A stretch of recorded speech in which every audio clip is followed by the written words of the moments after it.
Chocy chat. It is. Doorbell just went then. Why does it look so dark in here? It is episode 147. It's the 23rd of August today, believe it or not. I say that every week, don't I? But every week it just goes faster and faster and faster. Hello, Chocy chat. How is everybody? I'm going to arrange that light. I have no idea why it's so. It looks really dark in here. How bizarre. How bizarre. Anyway, how's everybody doing? How's Chocy chat? Is everybody good? Let me say some hellos. Isle Bakes, hello. Oh. Who else got? Chocolates by Loney, Le Gros Noir, Scottish Chocolates joined us there, Billy, Linda there in New Jersey. Who else we got? Hi Billy. Lots of people. Belfast Bakehouse, Stuart up there in Cumbria. What's going on with this? Nadia, hello. Nettie there, I can see. How's everybody doing? Thank you. Firstly, I'm just going to say thank you for everybody that got their orders in on time. There were a few stragglers, but it wasn't too. But yeah, that was a busy couple of days. That was a really busy couple of days. Is that better?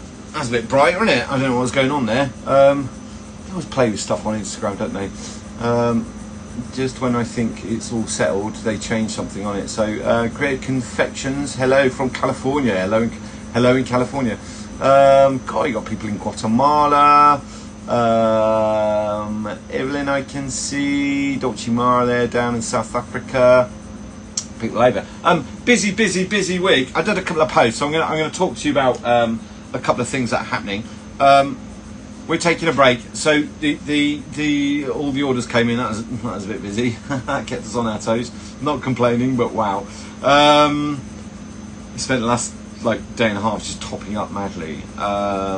So we're away until the 17th. We're around and about, but we're not going to be posting orders out. We've got so many other projects that we're doing, so many other things that kind of need doing, and we just need to take some time out. And I think everybody that runs their own business here will understand when I say, as a business owner, you don't really take holiday, you just take time out to get on with some of the things so that you can come back and carry on, if that makes sense.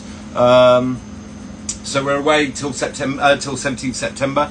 You can still order, but we won't process those orders. So there's plenty of stock. There's loads and loads of stuff going on. And then when we get back, hopefully we'll have a new website, Cocoa Pearls, ready to go. A couple of new colours coming out as well. I'm going to keep those a secret until we get there. A couple of things that changed this week. We got new bottles. We got slightly different bottles. Can you see the difference? Can't see the difference, can you? This is, we've gone for a bottle with a wider neck on it. Okay. And what that means is, this is, we're always looking at what we're doing. Always looking at what we're doing. I don't think I've ever been somebody that says, this is what we've got, it's as good as it's ever going to be. No, we are always moving forward. We're always looking at things. We're always analysing things.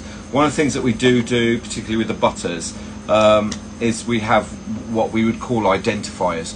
So as we go through each block, so each series, so each ton, so we did ton 1, we're on ton number 5 now at the minute, which is why on the bottom of there it says, on the little bottom bit there, it says 005. But also there's identifiers. So I don't have any of the old labels. Got any of the? Oh, there's some old labels. We got identifiers. That was batch 1, if anybody remembers those labels. And then there have been subtle changes. It's just so that we can keep tabs as we go through a new ton. There's been a change to the lids. There's been a change to the label. There's been a change to the back label. One of the things that I wanted to do, and this was for me personally, we changed the lids. I wanted to. That's a 24mm lids. I've got an audience. Hello.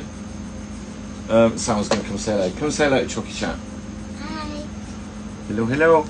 That was a 24mm lid, and we've moved over to a 28 now. Anybody that uses silk, that was a little bit of a nightmare to get the silk into the bottle, right? The other thing was, when you finish spraying, trying to tip that back in was an absolute nightmare.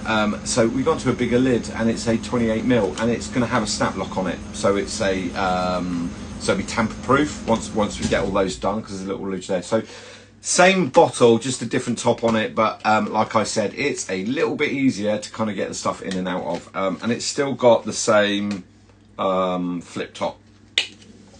just a slightly bigger aperture on that hull. Just makes life a little bit easier when you're using it. I use these. I got moulds that I've been spraying. I'll show you what I've been doing today. Letting these come out.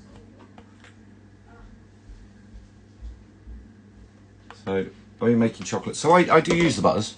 I make the butters, I use the butters, and I always look at them and say, right, what would I do differently? How would I do this differently? What can I do to improve these? It might be the mix, it also might be the bottle, it might be the way we do the packaging, it might be the outer packaging, it might be the way we do the postal system, all of that. We're always kind of looking at it and saying, does this need to improve? Is this an area we need to improve on? And then obviously we look at all the identifiers as well, because the next thing that's going on is the labels will have a little QR code.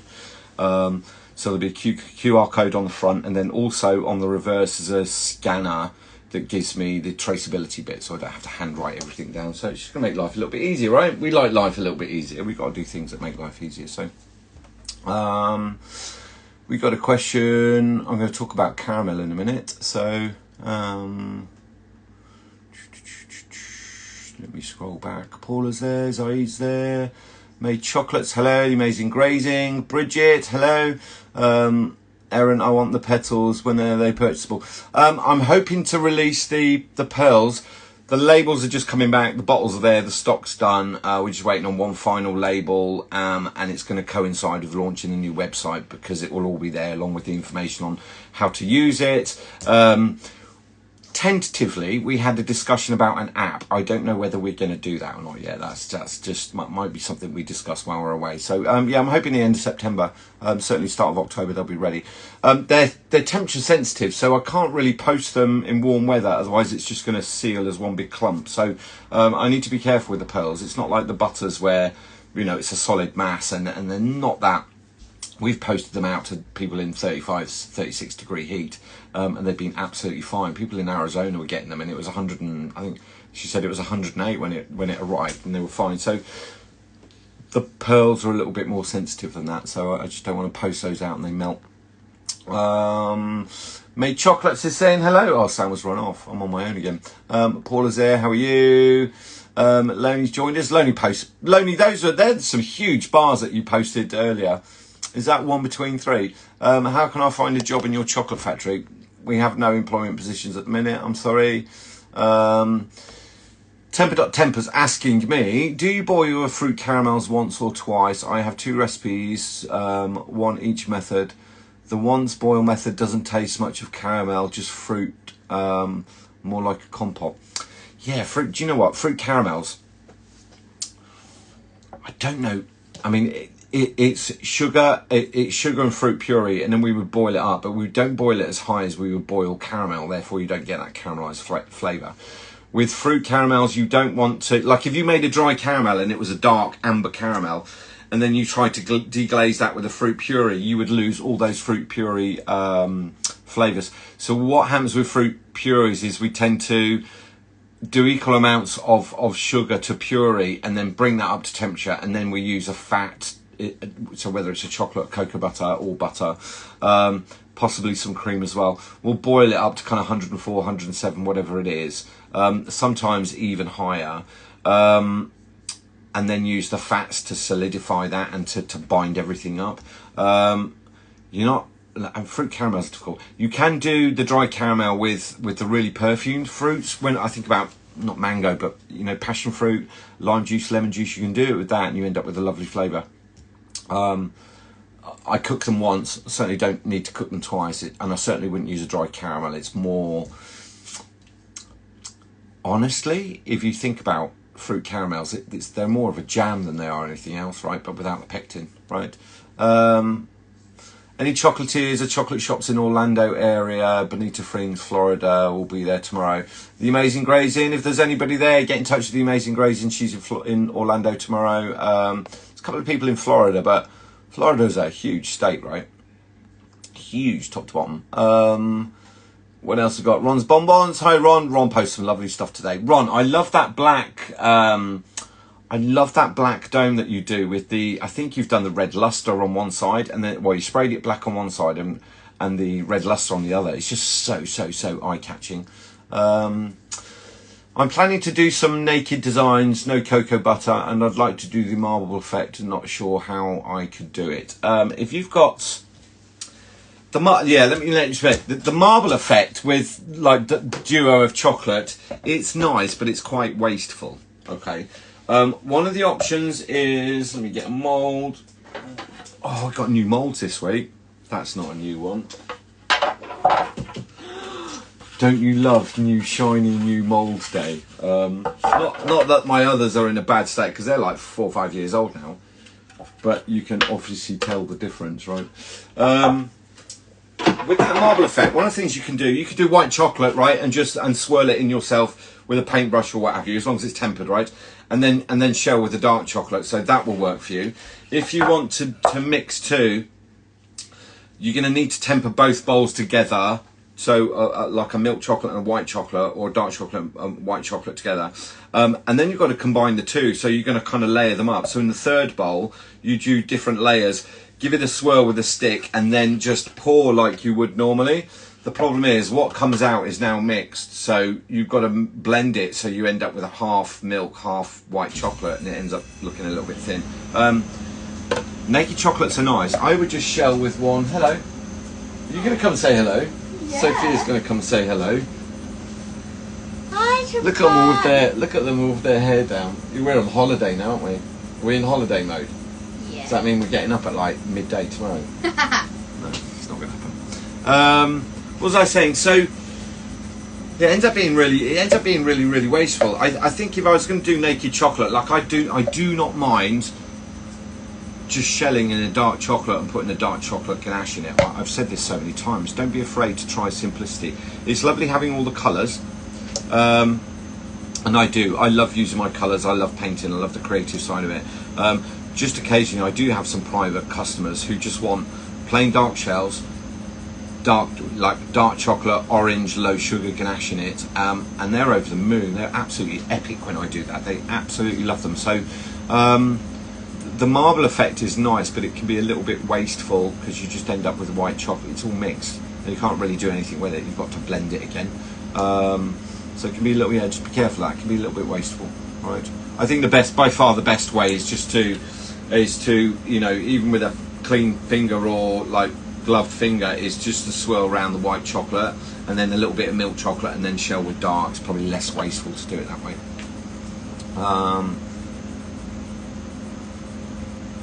So sorry if anybody wanted a couple of us to it's great for learning planning for Christmas orders. What? Oh, the copper. No, Stuart, I stocked up. You bought all of them, and then I stocked up again. I just got to put them all together. So, happy days. There's lots still in stock. There's everything. There's nothing out of stock. Somebody bought all the TI-free white today, so I need to. I'm not on holiday. I will make butters tomorrow, and I'll stock up the colours that are missing because I need to sell it, and people need to buy it so they can run their businesses. And I'm very, very conscious that if we're short stock of something, if I'm short stock of any of the products, the people that use as the bigger producers, well, every customer that uses, if we're short stock, they kind of come to a standstill and they're like, well, we don't really know what to do. So it's something we're trying to avoid. I know we need to do big bottles of white, and we need to do TI-free white, don't we? Just so people keep running their business. And whilst I'm away and I'm not back until the 17th, at least it'll be in stock and it'll be allocated, right? So, who else we got? Lots of, yeah, Lonely there, big bars. There's one between four, right? Isn't it? Callie's joined us. Callie, how are you, sir? I haven't spoken to you for a long time. People are saying that you're so sweet. What about Dad? Shall I show him some more? These are family ones, right? So absolutely no pressure whatsoever. They've not quite retracted yet, so I don't want to force those out. That was the orange and red. They're not quite retracted yet, so I'm not going to play with those because I'll end up ruining them. I've got beady eyes on me. What is it like? You're going to ask me for something? There's no Valrhona. I used it all. The bag's there. It's all gone. Okay, that's my cue. You're welcome. Ellen's there. Hi, Ellen. Would you make black sesame ganduja with caramelised sugar or mix it with chocolate only? Temper Dot Demper, no. I tend to put icing sugar into it. Caramelised sugar into black sesame, it's too, it's way too sickly for me. Like if I was doing a kilo of black sesame, I'd probably put in 250 grams, so a quarter, 25%, so a quarter of just icing sugar. And then we put the other bits and pieces into it, the salt and the lime and what have you, or lime zest. I don't like it with caramelised sugar. It's just too strong. And it's very, very bitter anyway. So you kind of need to blend it with, it doesn't go with dark chocolate. It will go with a milk chocolate if it's light and it's very sweet, but it blends nicely with white chocolate. So does Luster Dust need to be backed, or you can shell on it straight away? Mr. Max, I'm going to show you one right here. Where are they? That is a Luster Dust. That went straight in. These haven't quite retracted yet, so I don't want to force these out. Let's find one. They're not quite ready. There we go. That was just, we didn't, you don't need to back them. The challenge you have with the Luster Dust is, if you dab them into the shell, you can't back them, because as soon as you spray, you blow all the Luster Dust out. So all you literally need to do is just dab the Luster Dust in. I give the top of it just a wipe with a cloth, and then you just shell. You don't, and they'll give you full opacity as well. So dab, try. If you've got another design in there like we've done today, that one's got some green and some red on it. So there's green on one side, yeah, it's red on one side and green on the other. Try not to swirl it, because you'll end up wiping the cocoa butter off. So you just dab and then just shell. You certainly don't need to, it's difficult to back them, because you just end up blowing all the Luster Dust out. So hope you have a wonderful holiday. Off to get my wisdom tooth out. Hope it's not a holiday, is it?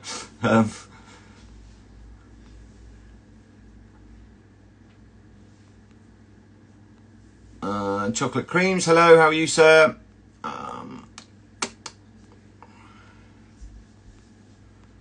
Okay, popping in quickly to say hi before heading off to Turanga Food Show. Happy day, enjoy that, Mariba. I was going to talk to you about sugar. I did a post earlier today on caramelised sugar. Just said that you're missing a trick, right? And what this is, I've got, where am I? There we are. We've got, that's pistachio. It's got a little bit of cocoa butter in it, so it's a little bit solid. So we're going to warm that down a little bit, and then we're going to fold that. It's going to be 2/3 pistachio, 1/3 white chocolate. Once that's cooled down to 29, we're going to add the caramelised sugar to it, which is the one that I posted earlier. What we'll do is, that's got some quite big pieces in it. I was just going to talk about, I got a lot of questions, I got a lot of DMs about how to do the caramelised sugar, because people really struggle with the caramelised sugar. Here's the thing. The reason I showed that today is that, like, we would normally use that in, we'd use that in making pralines, right? So we'd make a nut paste in the melange, and then we'd do equal amounts of caramelised sugar. The caramelised sugar is the bit that everybody seems to struggle with. And it's a dry caramel. We don't do wet caramel. The only times I ever do a wet caramel is if we're sanding almonds or hazelnuts, which is a totally different thing. I don't want any water in there. I'm trying to get the water out, so I don't want to start with water. So we'll just do a dry caramel. Biggest heavy base pan. These are my tips for it. You want a heavy base pan.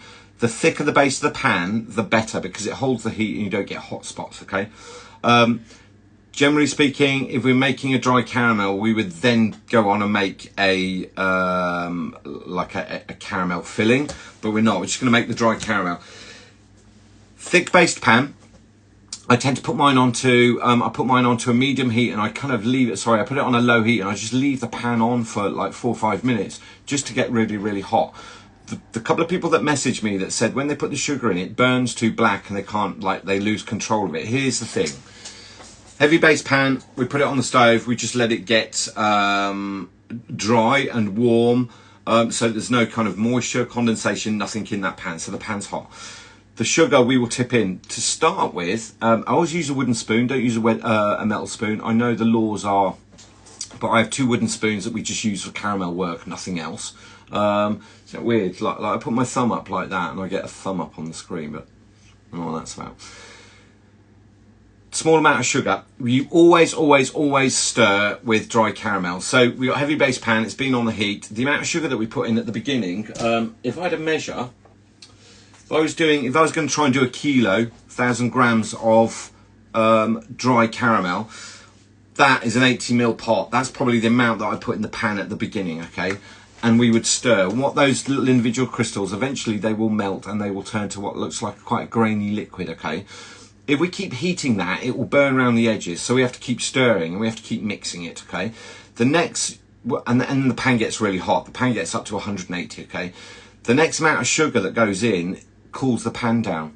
So you'll find if you put too much sugar in, so first lot of sugar would be that much. And at this point, maybe we're turning the heat up to medium gas. The next lot of sugar will go in, it will cool the pan down. Then it's going to heat up again, or we've got some melted sugar which will make the next lot of sugar melt, okay? When that's kind of semi-liquid, we'll keep going with sugar and you keep stirring. Do not stop stirring. If you stop, where the gas or the heat licks up the side of the pan, okay, because you've got the heat coming from underneath, it gets hot around these edges rather than the middle, so you'll find that it goes brown or black all around those edges. Keep stirring, just keep stirring. Once all that sugar's in there, and it doesn't take too long, once all that sugar's in there, you want to lower the heat down a little bit. It's really about heat control, this. Turn the heat down a little bit and you keep stirring, and what happens is, rather than it being this like grainy mass, eventually once it reaches 176, 178, it's kind of got a nice amber colour to it, but it's see-through. I always cook mine to about 182, and it's very, very difficult to get it to that temperature. What I mean is, we'll have a silicone mat ready. We'll have silicone mat is ready on the table, a couple of them. The second I know it reaches 182, we will literally pour it out onto a big surface and we'll spread it thin, okay? We'll spread it as thin. What you don't want to do is leave it thick. If you pour the caramel out and it's thick, when you put it in the machine, your machine is just going to get destroyed. So once it goes onto your silicone mat, spread it out as best you can. Watch your knuckles, right? Because when you start spreading it like that and it touches your knuckles, you will know about it in a split second. So don't say I didn't warn you. Spread it out, just try and get it as thin as you can, okay, within reason, but it's very, very, very hot. Leave that for a couple of minutes, it will start cooling down, it will start solidifying. Next thing I do is we will just prop it up. So I've got some lids, where are they? Put them away. They're up there. We'll just raise that mat up. Once that sugar's a little bit solid, we'll just raise it up on something. So there's a little bit of airflow going underneath it. You find it dries quite quickly. As soon as that's cold to touch, we will peel that off, shatter it into pieces. We'll blend it in small amounts. If you put too much in your mixer at a time,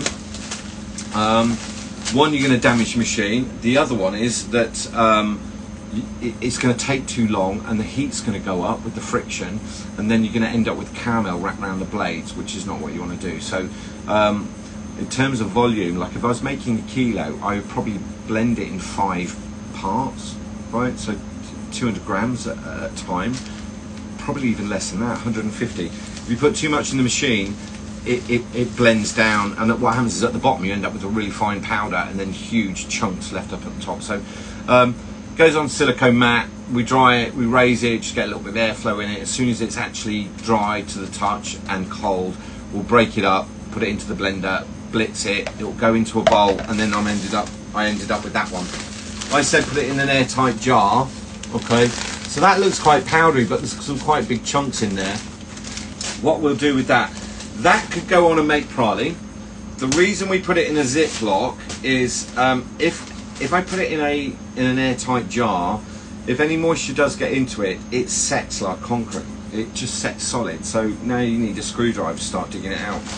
If I put it in a Ziploc bag with a little, I'll put a little silica packet in there a little bit later. What I can do is crunch it all up again. We'll put that through a sieve. We'll collect the fine powder and put that back in the bag, but the smaller pieces we will just blend that back in. We'll blend that into that one there. So that's going to be it's going to be 600 grams of pistachio and 200 grams of white chocolate, and then we will eyeball how much of this one we want to go in there. Also, what's going into that, this is a little tip, we've got Arabic coffee, so we'll give it a little pinch of Arabic coffee because it just gives the pistachio this kind of background. I can add filleting to it. I suppose if we wanted to keep it really Arabic-y flavoured, we could do some rose drops, which are quite nice. That's in there just as texture, okay? And it's just the cheapest way of doing texture. That's the flavour of creme brulee. So if you did I think I've explained this one before.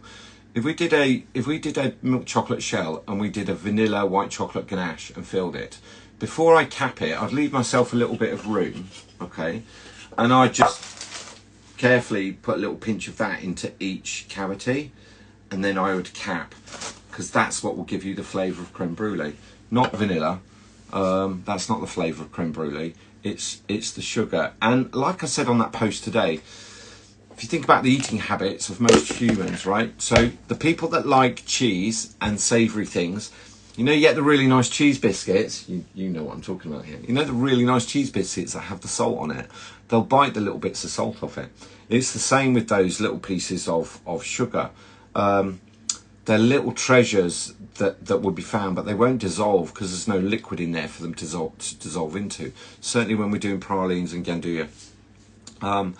Neat little trick, but you can have it on the shelf and you can fold it just into chocolate as well if you want to. If you're doing bars, or if you put that on the back of bars or tablets, it's just a really nice filling. If we pipe, not these, where are they? Where are the bars? These ones here. Oh, where are we? Referee. These ones here, so we'd shell those. We'd do a really thin layer of salt caramel. Then we'll put some of that caramelised sugar down it.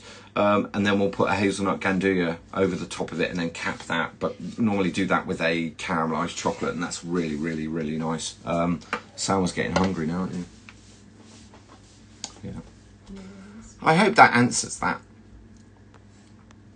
Did I miss some questions?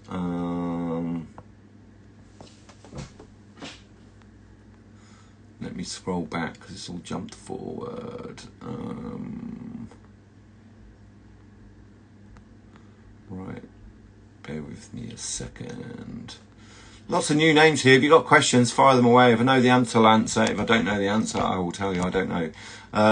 Would boiled sweets be like flavoured praline, used to use them as a sugar garnish? Do you know what you mean, Stuart? Could you powder down? Yeah, do you know, in a restaurant years ago, you know what smints are? So we used to have these orange ones, and we needed to make something that had a higher calcium rate to get the gel and gum to work. So we used to crush them down and fold them into things, and despite it having, you know, numerous Michelin stars, we were still using some commercial products because we couldn't make our own, right? Yeah, you could, Stuart, definitely you can. Yes, powder it down. Thanks for the tips on moulding bars in the week, James. I sorted out the latent heat problem, but half the bars had large release spots. Any fix for that? Do you mean bars or tablets? I think like the bigger that surface area that you're pouring, the more heat needs to leave, right? So you need to raise it up. What I do with bars and tablets in particular, I think you're talking about tablets. As soon as I see the skin forming, that they go into the fridge, and they don't go flat in the fridge, they will go on the shelving where there is air circulating. As soon as I see underneath that they've released, we're getting them out, and then they will continue to crystallise, they will continue to retract even though they're out of the mould. That makes sense. The release marks are a tough one. What's happening, I don't have a bar here to explain it so easily. If the mould is too cold, as you pour the chocolate on it, it creates like waves, and it's almost like it's like skidding. and stuttering. And I think if you looked at what those release marks look like under a microscope, you just find billions of tiny little ridges where, as the chocolate's forming, one of the things you can do is pour chocolate a little bit warmer. The other thing is just to give the mould a warm. The problem with giving the mould a warm is what's warm, because how warm is your room, how warm is the mould, how warm is the chocolate. These are all the variables. You get much less retraction marks when you're using cocoa butter, coloured cocoa butters. I'll tell you that much for now, right? But the idea, I think, is to get them into cold way before, you know, literally as it starts skimming over on the top of the bar, is to get it into a cold, get it into the fridge as soon as you can. As soon as it's released, we turn it out and just leave it at room temperature, just to continue crystallizing, right? I've got a lovely batch of rhubarb puree from the garden. Maybe as you said before, can I use it for caramel? Yeah, you can. I think if you cook that too high, you can lose all those flavours, as I answered earlier on. I think that's the challenge of fruit caramels. You need really highly perfumed fruits, because it's got to override that caramelised flavour. If we take caramelised sugar, dry caramel, if we don't take it over 176, it's sticky. So it will absorb even more moisture. If we're doing a fruit caramel, we need to just make sure there's enough fat in there to solidify it, because we can't take it to a high temperature, right? So, yeah, tablets, dolce mare, that's what I mean, tablets. I think is getting them into the fridge. I would write down with the tablets, I'd write down what your working temperatures are, and then and maybe just run some experiments and say, like, you know, what happens when I warm the mould, what happens when I don't warm the mould, and just ring those changes, because there'll be something there that it works every single time, and there'll be something that makes it go wrong every single time, right? So I think the errors will be in the details that you write down. So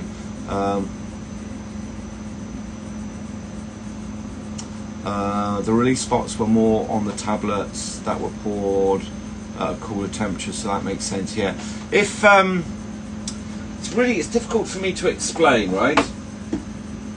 How can I explain this really easily?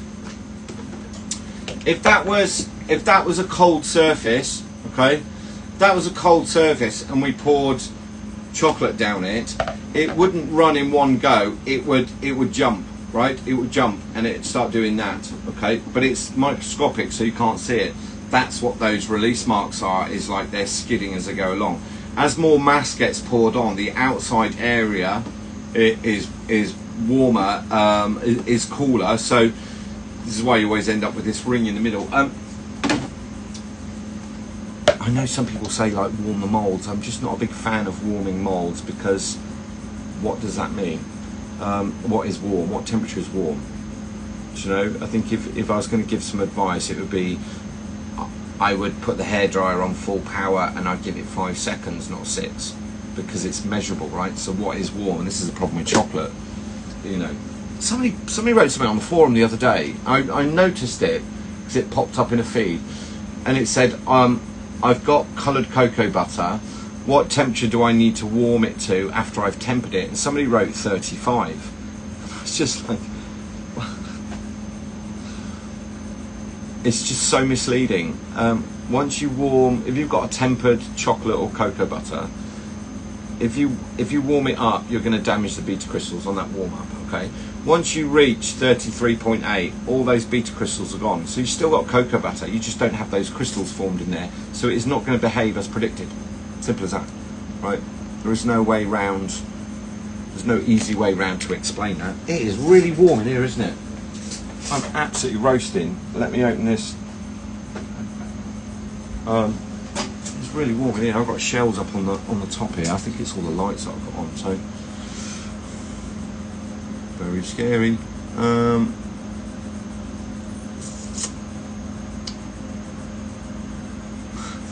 Yeah, the forum, green trousers, yellow trousers facing north. Yeah, you temper your cocoa butter and cool it down. You have to ask yourself, does it need warming up? The only reason I'd warm it up is to change the fluidity to make it a little bit thinner. Between 33 down to 26, At 26, cocoa butter's thick before it would crystallise, and at 33 is as fluid as it will ever be. At 33 degrees, cocoa butter is as fluid at 33 as it is at 43, as it is at 53. So, you gonna come say hello? Hi everyone. This chair is very uncomfortable. That chair's very uncomfortable. Yes, I have to stand on my own. You're such a princess, aren't you? Yes, I am. Is there a pea underneath the mattress? Is that what you're telling me? No, just check it under it. Happy days. Right, you're going to leave me to have a chat with Chocy. Bye. Also, buy my dad's chocolates. Buy my dad. Dad hasn't got any chocolate to sell at the minute. Wait, what? What? I don't. Well, they're not ready yet. They'll be ready tomorrow. That's not fair. When it's blazing hot outside, what would you suggest when shipping chocolates? 24 hours, I put ice packs in there. It's just hard work when it's hot. It's hard work when it's hot weather shipping. Extra layers around it, good padding around it, a chill block in it. We got sent something recently, and they bought a cool bag and put it in that, which is a really expensive way of doing it, and we appreciate it, but they needed to get the product to us to have a look at. God, it's a tough one. Wait till winter. It's cooling down, although it feels like winter out here at the minute. So, James, do you have an aircon system? I struggle with the heat. Yes, we do have AC, but I've moved it into the other room. I've moved everything out here because we're just like tidying up because we're going to be away, or we're just closing down for a couple of weeks. And it's a bit warm in here, isn't it? It's really, really grossly warm in here. I might have to bring the AC in. We have a portable one, which is 12,000 BTU, if that means anything. Very noisy, very powerful, chills the room down to 16, no effort whatsoever. I think the big one with a portable is you get this huge hose that comes out the back of it, and that needs to stretch to go somewhere. And that goes through a door and then out through another door. I think when we first did it, we tried to put it through a window, which causes other problems because we've got cold air coming in and then warm air coming in. So it was, struggling either ends. Like we were solving one thing by causing another, right? So it didn't work. But we changed the configuration of it, and it worked. It was fine. So, what ice packs do I use for sending? I don't know where we bought them. They're the really thin freezer packs. They come. It's like a material. You buy them in. We got them from a packaging company. They're all pre-filled, and we freeze them, and then we'll put them in. We'll have 10 or 12 of them in the freezer at a time. But generally speaking, I don't tend to ship chocolate out when it's hot. Right? I'll go and deliver it myself if that's the case. So. Oil bakes, really struggling to get going with airbrushing. I've purchased the airbrush you recommended, but I don't think my compressor is powerful enough. Is there an average PSI appropriate? Have a look at the highlights on my page. I've always said this, and I will always maintain this. I've taught hundreds, probably thousands now, airbrushing. Put the money into the compressor. You don't need an expensive brush. All of us, I think everybody in Chocy chat crew knows what this is. It's under £30 airbrush, and they're cheap enough that you can have a few of them running. But put the money into the compressor, because it's not how much. Like, you can have a small compressor. Oh, here we go. That's an AS. So this is called an AS18. Okay. That will pump out 50 psi, not a problem at all. But there's no power behind it. Okay, so and it's a bit like, do you know if you plugged your garden hose in at home and it's a small hose, you'll get lots of pressure, right? Because you've got all that water going down that hose. If you put on a hose that's that big, there isn't enough pressure behind it. It's just going to be like dribbling through the thing. It's exactly the same with these. The bigger the motor and the bigger the tank, the more reserve you have, so that when we're pressing down for air, like with this little one, I teach with this, and we might do 1 or 2 molds, and it's ideal as a beginner, but you soon discover that once you've done 1 or 2 molds, this gets really, really hot, and you're having to wait all the time. So you spray a couple of rows, and you have to wait for the compressor to catch up. Whereas and that's spraying at 50 psi. You can have 50 psi, but there's no reserve. Okay, so there isn't anything extra. You can have a 200 litre tank, which is absolutely gigantic. You might turn that motor on and spray 10 moulds before the motor turns on and says, we'll top up some more air. So put the money into the compressor. Buy a good compressor. We got the one I use, the one that's on my highlights. I've had that might be even close to 4 years now. I've looked after it. We empty the tank monthly. When I'm really busy, we'll empty the tank on there every single week, and we'll look after it. I can spray 20, 30, 40 moulds and not have a major issue. If I need to do more than that, we'll break out the turbine, but that's a whole different thing altogether. Put the money into a compressor, right? I think that it's having all that reserve air. It's not about the PSI, and I think, you know, if anybody's taken my airbrush class, you understand that, because I explain how we select the butter that we want, and then we choose the pressure based on the cocoa butter that we want, and then we decide how much cocoa butter we need. And you need to kind of do them in order, otherwise it gets messy, it gets misty. Put the money into the compressor. You don't need an expensive brush. Give me a cheap brush and a good compressor. I can do anything, right? But a more expensive brush isn't going to make me spray better. It's just a vehicle to carry the paint, the cocoa butter. That's it. Doesn't need to be expensive. It's how you use it and how you set it up. So have a look at the highlights on my page, because that's got, you know, all the answers are there. So what's the tool you used today on the hand painted mould you showed this morning? It was a dental tool. No, it's not. I'll get all my tools down. It's called a balling tool. Is it on there? I think it's an icing tool. No, it's not. It's a balling tool. They're balling tools. Why are you all suddenly in here? You're making the room hot. It's a balling tool. Have a look at my highlights, because they're all on there as well, because it's all stuff that I use day to day. When we're doing, you know, on one end it's got that, on the other end it's a little bit smaller. You get different angled ones. They're not expensive. I think they were like $2.99 for a pack of 10. When we're doing icing and we're doing petals, we would put the petals onto and we ball them out. They're just smooth tipped. It just, when I go into a mould with some butter, what I can do is scoop round and I'll catch it and it will come to the surface. It gives me a nice spiral. So I prefer using that than I do a cotton bud. The problem with cotton buds is it soaks up the cocoa butter and just leaves the pigment.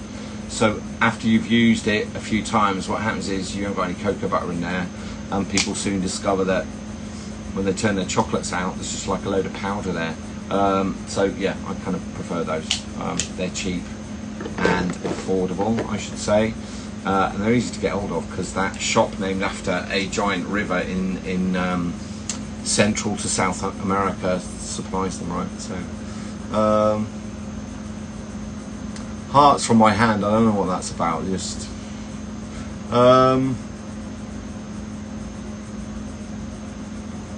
where do I get my they're paint scrapers from B&Q.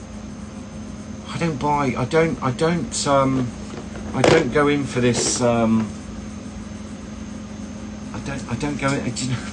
don't go in for this specific tools. For like I know there are some stores that sell chocolate scrapers.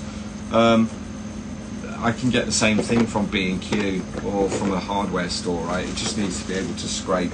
That one I've had, I don't know how many years, and I keep going back to it. So it's a scraper. Nothing special. You don't need, I don't think you always need the super duper equipment, right? There's nothing wrong with, I've done designs with rolled up bits of cling film, right? So I posted that early in the week and somebody's like, oh, you stole that off such and such. I'm like, I'm just going to share you that design from 3 years ago. We'll see who copied who, shall we?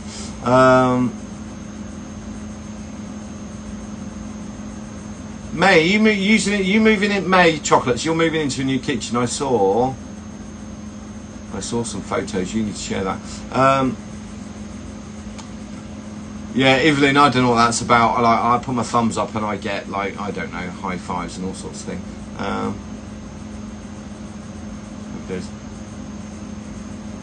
Hi James, just tuned in. Were you just talking about making dots in moulds? No, I wasn't. Where's my? Give me a second. Let me grab my. Get all me teaching stuff out. Right, here we go. These are the boarding tools because I was teaching this week. So, what I was saying. Where's all my nail arts things? Here we go. Right, if you wanted to do lots of dots in moulds, okay, here's an option. These are just nail art things, right? I know lots of you have got these, right? So you can find links for all this stuff on my highlights. There's links for all this stuff. If I put elastic band, if I tied those all together, okay, with an elastic band. Let's put one more in there because it's a little bit easier. Where are you? Honestly, but this is why we're having a big sort out, isn't it? There we go. If I put elastic band around those, okay. If I put elastic band around those and just held all those together so that they're all level, what I can do is I can dip that into cocoa butter, and then I can get that straight in there, and I can do the dots. Okay, so that's one way of doing it, but you just need to be very, very accurate. There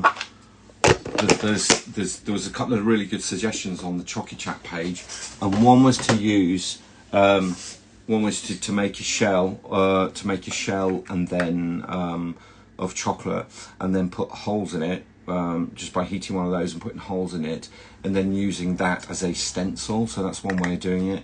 I don't find it a major problem to the design phase is something you should take your time with. I just don't think it's something that you should hurry up the design phase, because that's the bit that the customer sees, right?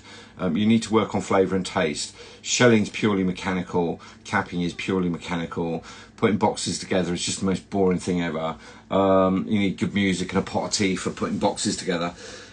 The decorating bit is a pot of tea, and you take your time, and I think the devil is in the details when it comes to decorating. That if you want to do dots and you want to do lots of them, it's going to take you a long time, but it'd be very, very effective.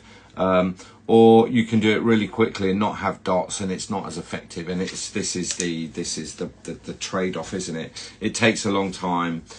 If all of your decorations was all dots, you'd need to start weeks in advance. But actually, one or two more. It's like doing the rings that I showed. One of the collection will have rings cut into it, but the rest, you know, we'll do a mix of easy designs and complicated designs, just so it balances out, right? So,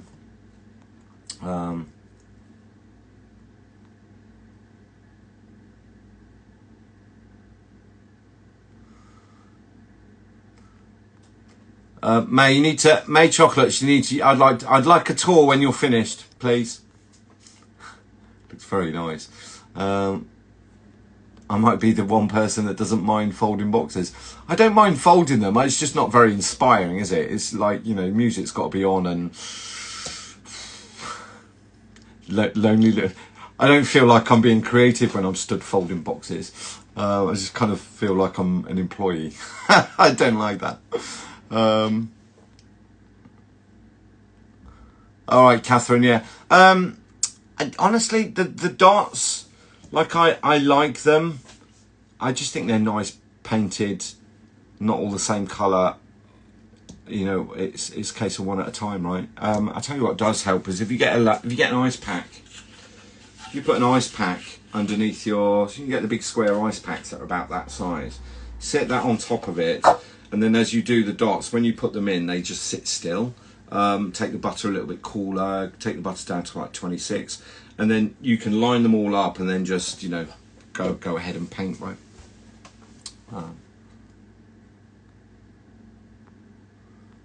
I've been testing new designs and learning how to work with the colours best as possible.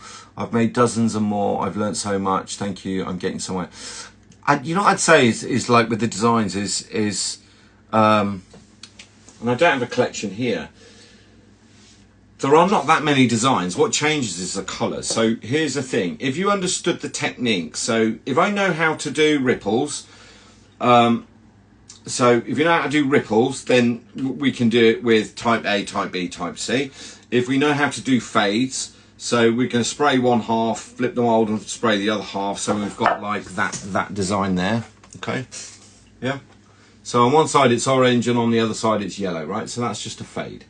If you know how to do fades, when you know how to do splats, actually the designs, if you listed all the techniques and said, right, well, I can do micro dots with a blush or I can do splatter with a brush, okay, or with my fingers.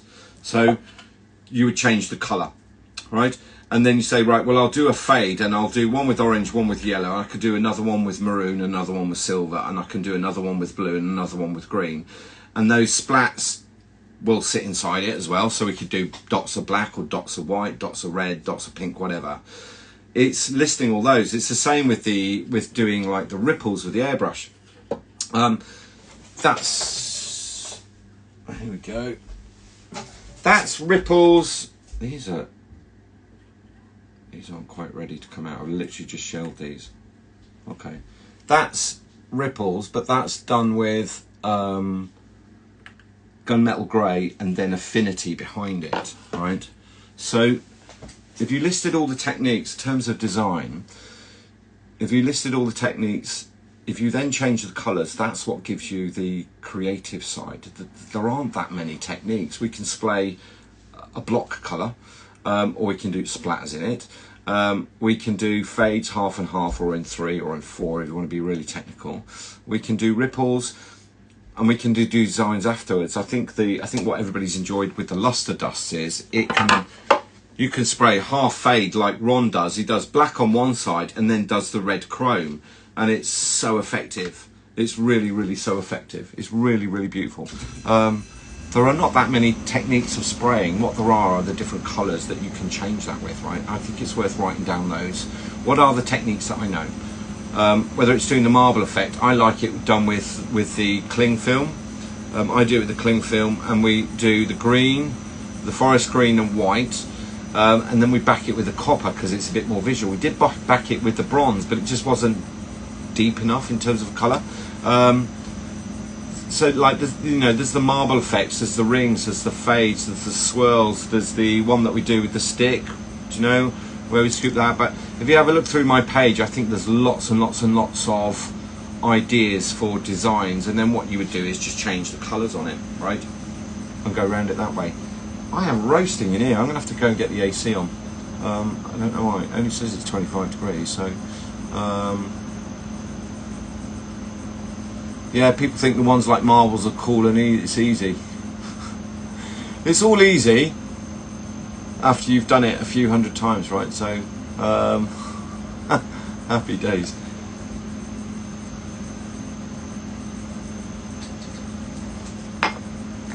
What else is going on? Who else has got any questions? I think we've answered lots tonight. Gone through lots tonight, haven't we? Sam was still stood by the side watching me. You're making sure I don't use any bad words, right? I don't sentence enhance. Yeah, I do. Where's Mother Baker tonight? She's having a night off. Right, guys, it's nearly past. I think I'm going to get going. I'm going to go and find the AC and actually cool this room down before like all my shelves are absolutely ruined. It won't be 25 degrees. Am I still doing Chocy chat when I'm away? I don't know. I'm not sure where I'm going to be next week. I will try and find a space. I will post to stories. I will let you know. We're taking a break. It's not truly on holiday. I think for Rania and I, it's still work. There's still projects that we've got to get finalised. There's so much stuff going on in the background. So that we've got a business. I think with business, you have to work on things. I need to make sure we got a business in 6 months and in a year, because that's how business is, right? So we're back on the 17th. I don't know where I'm going to be next week, but yeah, I'll let you know. I'll post in stories. You'll see where you'll see where I am anyway. If you get some of these, give me your feedback. I quite like these with the new big lids. It's certainly easier for me to fill them on the machine, that's for sure. Don't have to be anywhere near as accurate as I've seen. I'm going to get going. Have a lovely couple of weeks. If I don't catch you next week, I will post the stories. Start getting your ideas down. Start writing things down. We're back on the 17th. I'll keep going with the Chocy chats. I think we will do a cocoa butter class at the end of September. What else is going? That's it. We're going to say goodnight. Have an excellent, excellent week, everybody. It's nice to see you all.